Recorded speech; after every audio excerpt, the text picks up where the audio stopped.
चलिए बच्चे ध्यान दीजिए, कक्षा 9 के विषय गणित संख्या पद्धति प्रश्नावली 1.2 नीचे दिए गए कथन सत्य है या असत्य है, कारण के साथ अपना उत्तर दीजिए। पहला क्वेश्चन कह रहा है कि प्रत्येक अपरिमेय संख्या एक वास्तविक संख्या होती है।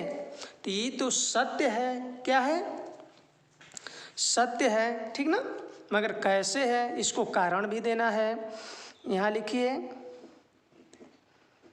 हल में क्या चीज? सत्य। सत्य है, सत्य है क्यों है इसको देखिए। सबसे पहले हम वास्तविक संख्या, क्या चीज?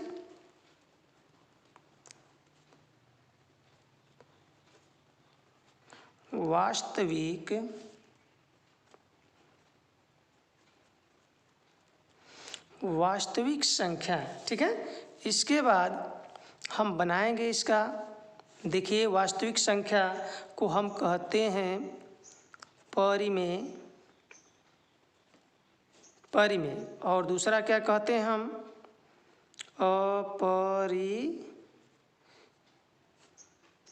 अपरिमेय, ठीक है। अब देखिए इसका कारण कह रहा है कि कारण सहित, क्या चीज? कारण सहित, क्योंकि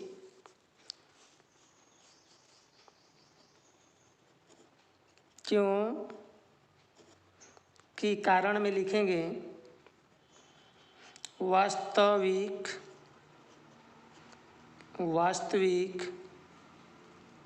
संख्या परिमेय और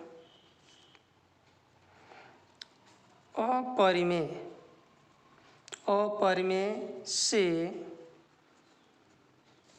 मिलकर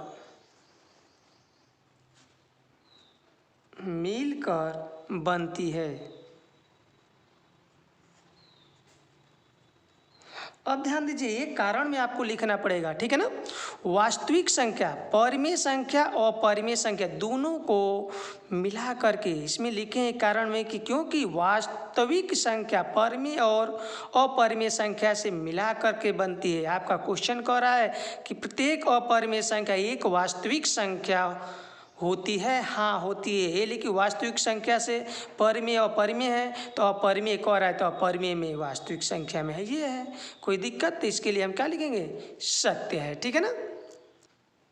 चलिए दूसरा क्वेश्चन देखिए, कह रहा है कि संख्या रेखा का प्रत्येक बिंदु यम के रूप का होता है जहाँ यम एक प्राकृतिक संख्या है। इसे देखिए, ये असत्य है। ये क्या है उत्तर में?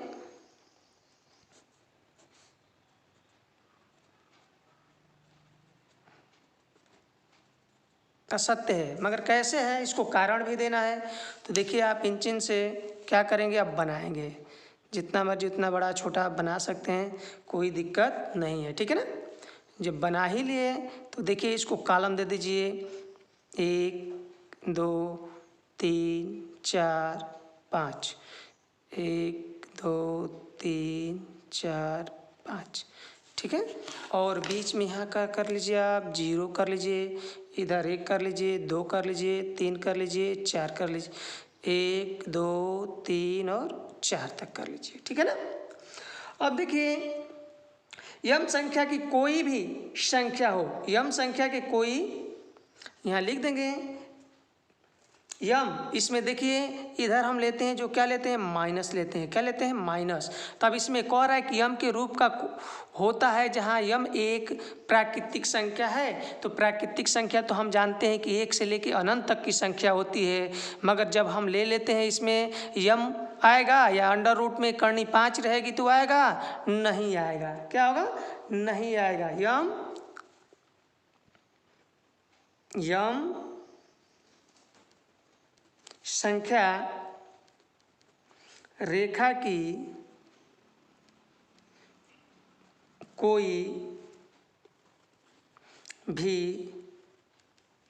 संख्या नहीं आएगी, यम की कोई भी संख्या नहीं आएगी। जैसे में हम यहाँ पर अगर हम यम माइनस ले लें या यम माइनस ले लें या करनी में -3 ले लें तो ये क्या होगी, ये हमारा रेखा के प्रत्येक बिंदु यम के रूप में नहीं होगा, ठीक है ना, ये प्राकृतिक संख्या में नहीं आएगी, ठीक है ना, क्योंकि ये करनी में अगर यही हो जाता क्या हो जाता, करनी में 4 हो जाता तो क्या है 2, तो 2 हमारा क्या है, एक प्राकृतिक संख्या है। कारण में कह रहा है तो हम कारण यहाँ दे रहे हैं बच्चे, ध्यान से देखिए, कारण में लिखेंगे क्योंकि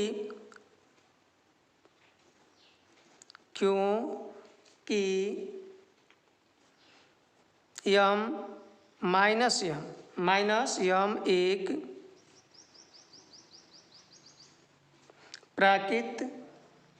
प्राकृत लिखा जाता है, प्राकृत संख्या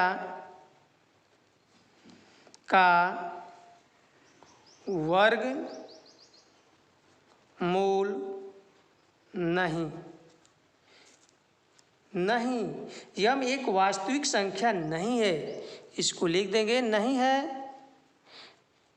इसलिए यम करनी में यम एक वास्तविक संख्या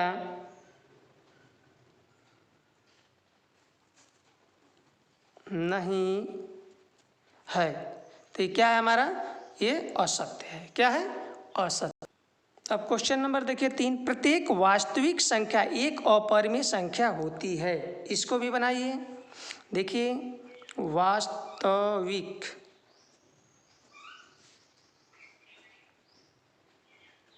वास्तविक संख्या को आप कॉलम से बना करके समझ लीजिए, इसको हम बोलते हैं परिमेय, और इसे हम क्या कहते हैं, अपरिमेय, ठीक है, अपरिमेय।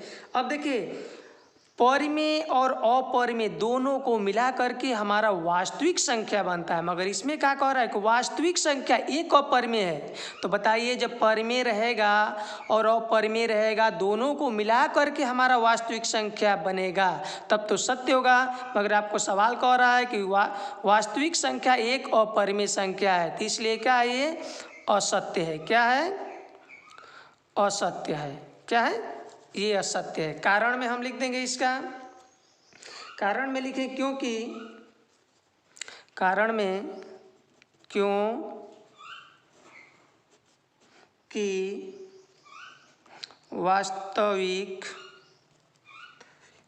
वास्तविक संख्या परिमेय भी होता है। बात समझ में आया, तो ये हमारा क्या हो गया, ये असत्य हो गया, ठीक है ना। अब देखिए अगला क्वेश्चन है आपका, क्या सभी धनात्मक पूर्णों के वर्गमूल अपरिमेय होते हैं? यदि नहीं तो एक ऐसी संख्या के वर्गमूल का उदाहरण दीजिए जो एक परिमेय संख्या हो। तो अब देखिए इसमें हल में सीधे से आप कह रहा है कि जिसका वर्गमूल क्या हो, एक क्या है, परिमेय संख्या के रूप में। तो हम परिमेय संख्या के रूप में भी लिख सकते हैं, जैसे करनी में हमारा क्या है 49 है, तो इसे हम क्या लिख सकते हैं, 7 लिख सकते हैं, ठीक है ना। तो ये हमारा क्या है, ये 7 क्या, एक हमारा परिमेय संख्या है, 7 एक परिमेय संख्या है। चलिए अगला क्वेश्चन देखिए, दिखाइए कि संख्या रेखा पर कर्णी 5 को किस प्रकार निरूपित किया जा सकता है। देखिए सबसे पहले हम स्केल से कर्णी में 5 कह रहा है, कितना कह रहा है 5, तो इसको हम 5 सेमी का एक रेखा खींचेंगे, कितने खींचेंगे, और नीचे बना लीजिए 5 सेमी का एक रेखा, 0 से ध्यान दीजिएगा, 0 से 5 सेमी, ठीक है। और इसका नाम हम रखेंगे ए और बी रखेंगे, और 1 सेमी और बढ़ा करके इसे हम क्या करेंगे, आगे बढ़ा लेंगे, ठीक है ना। देखिएगा ध्यान से एकदम, 1 सेमी आगे बढ़ा लिए, इसका नाम रख देंगे हम सी रख देंगे, ठीक है। अब दोनों का हम लंबार्धक करेंगे, क्या करेंगे, लंबार्धक। जब लंबार्धक करेंगे तो यहाँ से और यहाँ के बीच की हम दूरी को लेंगे, ठीक है।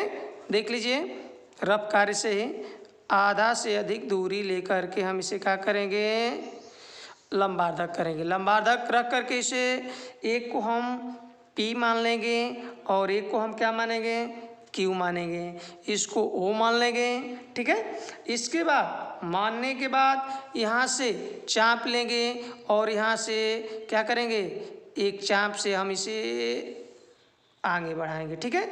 आगे बढ़ाएंगे और B से, जो बिंदु B है, हम B से खींचेंगे, क्या खींचेंगे, 90 का यहाँ अंश कोण बनाते हुए एकदम ठीक ठीक इसे खींचेंगे। जब खींच लेंगे ये कितने का हो जाएगा, ये करनी में आपका क्या हो आ जाएगा, 5 आ जाएगा। इसका नाम हम रख देंगे क्या चीज़, ये डी रख देंगे, ठीक है।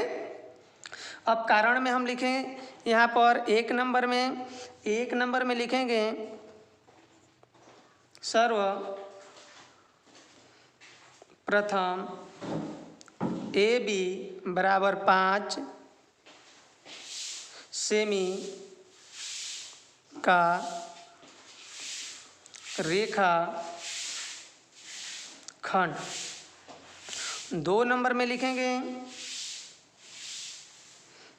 बिंदु B से 1 सेमी की दूरी पर बिंदु C लिया, C का किया, लिया। 3 नंबर में लिखेंगे AC का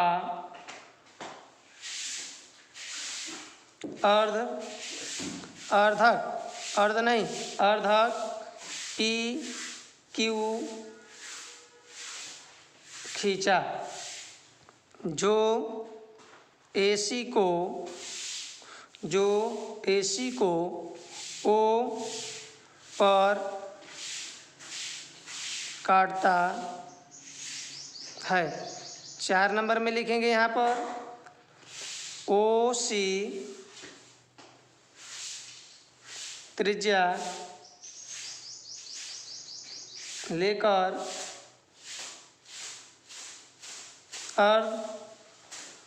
अर्धवृत्त बनाया। 5 नंबर में लिखेंगे B से रेखा खींची, जो अर्धवृत्त